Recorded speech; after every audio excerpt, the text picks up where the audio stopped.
Strong রুমগুলোকে আরো বেশি করে নিরাপত্তার চাদরে মুড়ে ফেলার জন্য বলা হয়েছে। স্ট্রং রুমগুলোতে নজরদারি বাড়ানো হবে। আপনাদেরকে জানাবো যে ইতিমধ্যেই কিন্তু চুচুড়া সহ হুগলির বিভিন্ন যে স্ট্রং রুমগুলো রয়েছে, শ্রীরামপুর বিভিন্ন জায়গা স্ট্রং রুমে 24 ঘন্টা মনিটরিং এরও যেমন একদিকে ব্যবস্থা করা হয়েছে, তেমন বাড়ানো হয়েছে নিরাপত্তা। সোমবার ভোট গণনা হবে, তার আগে হুগলি জেলার ইভিএম রাখা স্ট্রং রুমগুলিতে কড়া নিরাপত্তা জারি করা হয়েছে। সিসি ক্যামেরায় 24 ঘন্টা নজরদারি চলছে এবং তার দৃশ্য রাজনৈতিক দলগুলোর জন্য মনিটরে দেখার ব্যবস্থাও করা হয়েছে। আর একদম সেই ছবি আপনাদেরকে আমরা দেখাচ্ছি। নির্বাচনী এজেন্ট গৌরীকান্ত মুখার্জি কি বলছেন শুনবো।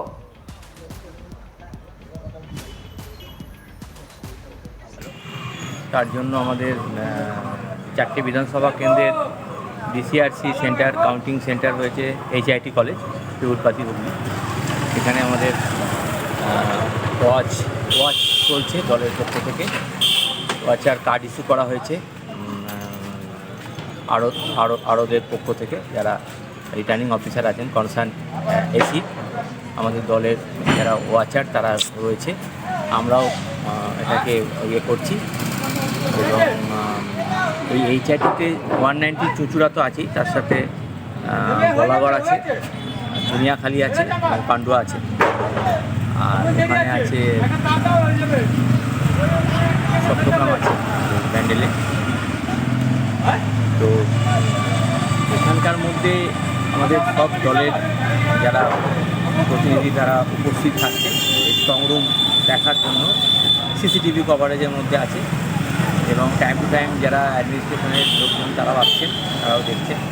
আমরা লক্ষ্য রাখছি যাতে কালকে যেরকম ঘটনা ভবানীপুর কেন্দ্রে যেরকম হয়েছে সেরকম যাতে না হয়, তার জন্য সবসময় নজরদারি রেখেছি। অন্যদিকে কংগ্রেস প্রার্থী মইনুল হক কি বলছেন শুনবো তার কথা।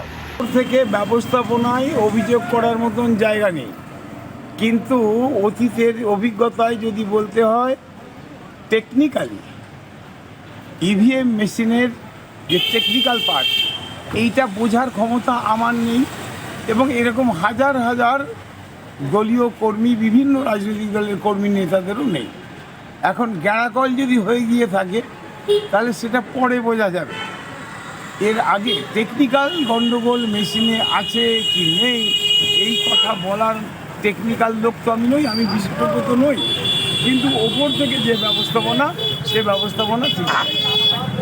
ভোটের সময় যে ভোটের দিন কোনো রকম কোনো ভোটের দিন ভোট অ্যাভারেজলি শান্তিপূর্ণ ভোট হয়েছে, কিন্তু কেন্দ্রীয় বাহিনীর বাড়াবাড়ি সীমা অতিক্রম করেছিল। আমাকেই একটা বুথে পারলে ঘাড় ধাক্কা দিয়ে বের করে দেয়, এরকম একটা অবস্থা। আমি ভোটার কিনা জানতে চাইছে, আমি প্রার্থী বলার সত্ত্বেও পরিচয় দিলেও সে ঢুকতে দিচ্ছে না এবং 1.5 ঘন্টা হুজ্জুত করার পর সেক্টর অফিসাররা বিশাল পুলিশ বাহিনী নিয়ে হাজির হওয়ার পর তবে আমাকে ঢোকার অনুমতি নিয়ে ঢুকতে হয়। আমি প্রার্থী এর থেকে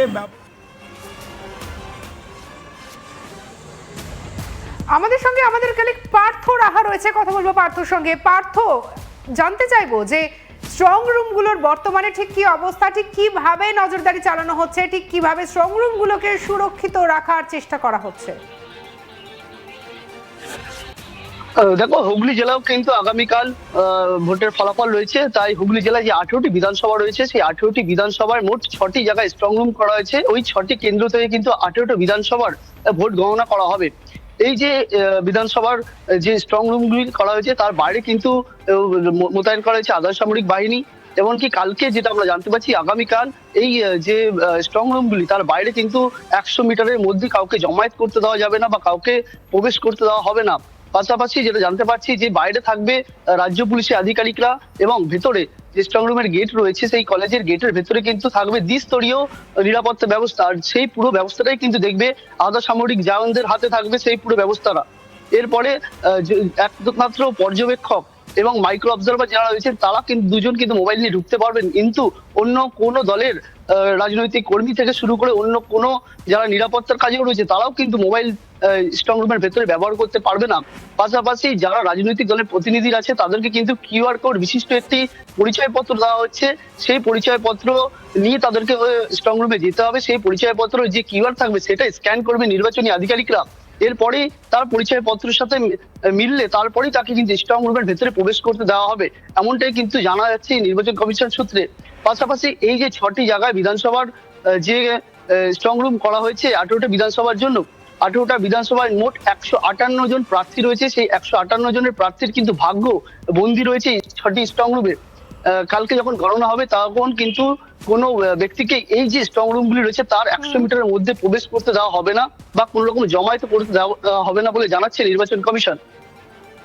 পার্থ, একটা বিষয় বলো যে প্রার্থীরা, এই যে তুমি বললে যে মোট 158 জন প্রার্থী, এই উদ্যোগের ফলে তারা কি খুশি? কারণ দেখো বিভিন্ন সময় কিন্তু আমরা অভিযোগ পেয়েছি, কোথাও কোনো জায়গা থেকে অভিযোগ এসেছে যে কাজ করছে না সিসি ক্যামেরা, কোথাও বলা হচ্ছে যে না সিসি ক্যামেরায় এমন কিছু মানুষজনকে দেখা গেছে যাদের কার্যকলাপের মধ্যে একটা অসঙ্গতি লক্ষ্য করা গেছে।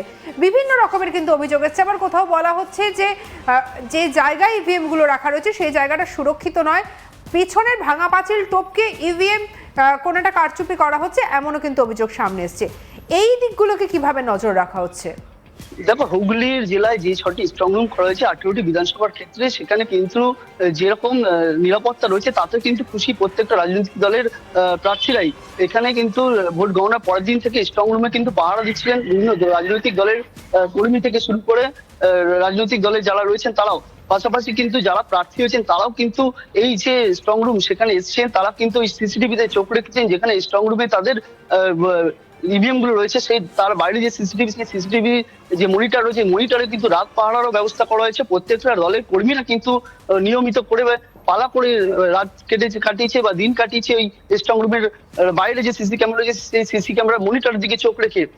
এখনো বিভিন্ন কংগ্রেস থেকে শুরু করে সিপিএম এমনকি বিজেপি তৃণমূলের প্রার্থীরাও কিন্তু ভিজিট করে গেছেন যে স্ট্রং রুম গুলি আছে সেই স্ট্রং রুম গুলিতে। তারা কিন্তু জানাচ্ছেন যেটা নিরাপত্তা যে ব্যবস্থা রয়েছে তা কিন্তু সন্তোষজনক এবং তারা এই নিরাপত্তা ব্যবস্থায় কিন্তু খুশি।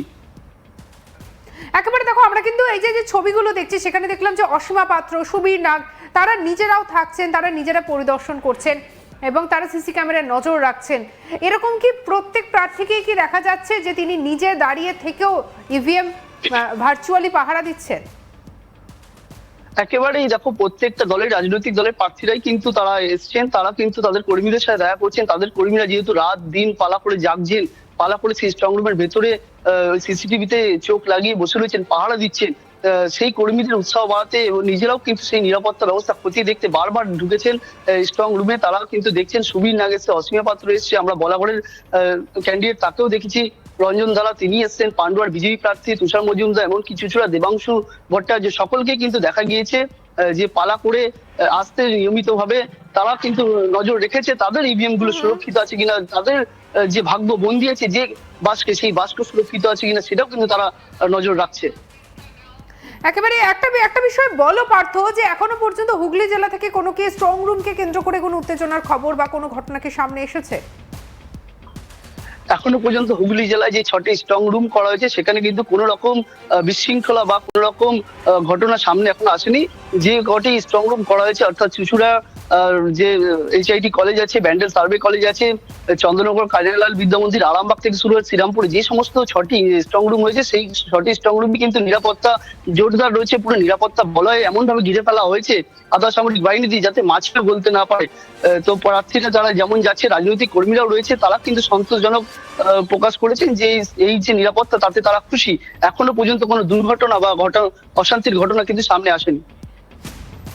একেবারে অবশ্যই তুমি আমাদের সঙ্গে থাকো পার্থ, আপনাদেরকে ছবিটা আরেকবার একটু দেখাবো। এবং ইতিমধ্যে কিন্তু বেশ কিছু বক্তব্য উঠে আসছে, দেখতে পাচ্ছেন যে নিজে দাঁড়িয়ে থেকে ক্যান্ডিডেটরা কিন্তু পরিদর্শন করছেন। যেমন চুচুড়ার সুবীর নাগের ছবিটা আপনারা দেখতে পাচ্ছেন, বিজেপি প্রার্থী সুবীর নাগ তিনি নিজে দাঁড়িয়ে থেকে সিসি ক্যামেরার যে স্ক্রিন, যে মনিটর লাগানো হয়েছে সেই মনিটরে তিনি নজরদারি চালাচ্ছেন, কর্মীদের সঙ্গে কথা বলছেন এবং স্বাভাবিক দেখুন এই ছবিটা দেখে কিন্তু বোঝা যাচ্ছে উজ্জীবিত করার একটা চেষ্টা করা হচ্ছে।